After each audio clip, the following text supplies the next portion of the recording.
নমস্কাৰ, স্বাগতম জনাইছোঁ নিউজ আছামৰ অন্য এটা ভিডিঅ'লৈ। 11 তাৰিখে যিহেতু বাজেট অধিৱেশন আছিলে আৰু ভালেকেইটা গুৰুত্বপূৰ্ণ আপডেট আহি পৰিছে।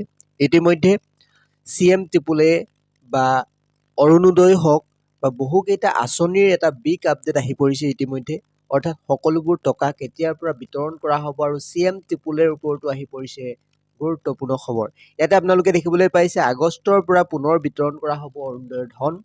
অৰ্থাৎ আগষ্টৰ 10 তাৰিখৰ পৰা যিসকল মহিলাই অৰুণোদয় হিতাধিকাৰী হয় তেওঁলোকে লাভ কৰিব টকা আৰু কৃষকক বছৰি 11,000 টকাকৈ দিব চৰকাৰে। এইটো এটা বৃহৎ সুখবৰ। যিসকল কৃষক কৰ্মী আছে তেওঁলোকৰ বাবে 11,000 টকাকৈ দিব। প্ৰত্যেক বছৰে তেওঁলোকে 11,000 টকা লাভ কৰিব আৰু আগষ্টৰ পৰা পুনৰ ৰেহাই মূল্যত পাব ৰেচনৰ সামগ্ৰী। অৰ্থাৎ ৰেচনৰ সামগ্ৰী যিহেতু কিছুদিনৰ পূৰ্বে 2 মাহ বা 3 মাহ তেওঁলোকে পাইছিলে ৰেচনৰ সামগ্ৰী কিছুমান, তো সেই সামগ্ৰী পুনৰ আগষ্টৰ পৰা তেওঁলোকে লাভ কৰিব। মুঠতে ইয়াতে দেখিবলৈ পাইছে হিমন্ত বিশ্ব শৰ্মা ডাঙৰীয়াৰ ফেচবুক হেণ্ডেলত তেখেতে উল্লেখ কৰিছে যে এইবাৰ 40 লাখ মুঠ পৰিয়ালে এই অৰুণোদয়ৰ ধন লাভ কৰিবলৈ গৈ আছে।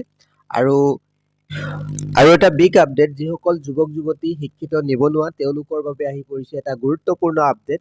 পুনৰ 50,000 যুৱক যুৱতীক দিয়া হ'ব CM ত্ৰিপুলৰ 3.0 যি আঁচনিৰ টকা। এইবাৰ 500 কোটি টকাৰ এটা প্ৰস্তাৱ ৰাখিছে সদনত, ঘোষণা কৰিছে বিত্তমন্ত্ৰী জয়ন্ত মল্ল বৰুৱাই। অৰ্থাৎ এইবাৰ 50,000ৰো অধিক যুৱক যুৱতীয়ে, শিক্ষিত নিবনুৱা যুৱক যুৱতীয়ে CM ত্ৰিপুলৰ আণ্ডাৰত 75,000 টকা লাভ কৰিবলৈ গৈ আছে। ইয়াৰ বাবে ইয়াতে আপোনালোকে দেখিবলৈ পাইছে 500 কোটি টকা যি প্ৰস্তাৱ ৰাখিছে আৰু সদনত এই কথা ঘোষণা কৰিছে। এই বছৰতে আপোনালোকে এই টকা লাভ কৰিবলৈ গৈ আছে বা ইয়াৰ যি আবেদন প্ৰক্ৰিয়া হয়, আবেদন প্ৰক্ৰিয়া চলিবলৈ গৈ আছে এই বছৰতে।